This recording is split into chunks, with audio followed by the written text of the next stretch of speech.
jigéen bu xat gaaw a mer mbilim làcc mu gis boppam. xeex rek taj kaas yi.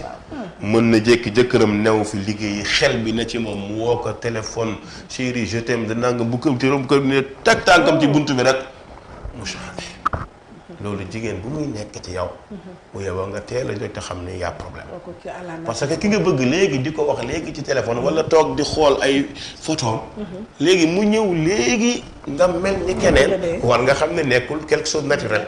kon loolu mbir la ci beneen bi bokk na ci suratul ghadab gaaw a mer ñaari baat bu jëkkër waxee musiba am na ñoo xam ne ci seen biir sëy yi wallahi da ngay dégg les violences faites aux femmes très bien am na mais am na violence yoo xamante ne faites aux hommes parce que góor day àgg foo xam ci jabaram dootul ñemee wax jabaram dara parce que lan la dafay sóor